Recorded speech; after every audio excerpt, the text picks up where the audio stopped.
Let's bring in retired Lieutenant General Keith Kellogg, former National Security Advisor to Vice President Mike Pence, and a Fox News contributor. So, General, as we turn the clock on 1 year of this war in Ukraine, where do you see this heading, and what does the U.S. need to do in the days, weeks, and months ahead?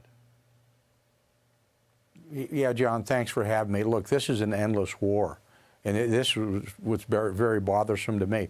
You know, a year ago, or about 10 months ago, I said the Russians violated every known principle of war that for years we trained on. They go back to 500 BC on what those are. One of them is simplicity. And we're starting to fall into the same trap as we haven't figured out how to end this war. And there is a way to do it. We haven't put that forth.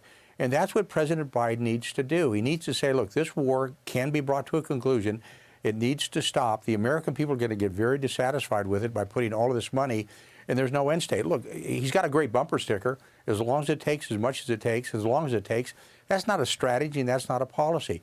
And they need to come up with one, John, to figure out how do they end this thing. Yeah. There's two ways of maneuver in war. One is a war of maneuver, and one's a war of attrition. Right now, there's a war of maneuver going on. Very shortly, it's going to be a war of attrition, and Ukrainians cannot win that fight.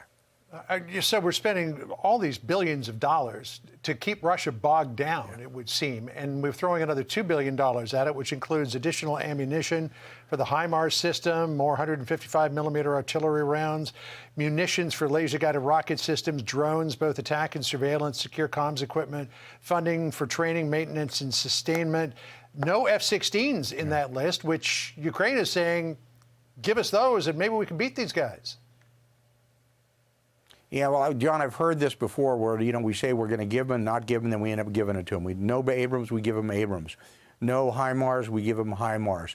This is an endless stream. And we keep looking at equipment, and we're not looking at how to conclude this thing. And a grand strategy, how does all of this work together? What is the plan to do this? Why doesn't Biden pick up the phone and call Putin? Why doesn't he explain to the American people how this thing needs to end? It's confusing to the American people. You can't keep this thing going because you're into an endless war. There's no stoppage. Nobody can tell me when this is going to end. We do know there's going to be major offensives coming up in the spring and summer. Clearly, the Russians are going to have one. Clearly, the Ukrainians are going to have one, and it's going to be more death and destruction.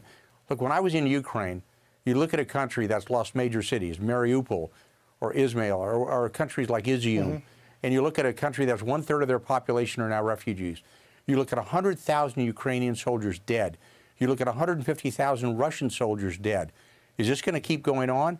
Somebody needs to say, this is how we stop it. There are ways to do it. It can be done, but this administration is not leading the way to do it. And they need to. The free world looks at us to lead. And right now we're not. We're just following. Well, a year into it, who knows how much longer we're going to be in this. General, great to get your thoughts on this Friday. Appreciate it. Have a great weekend.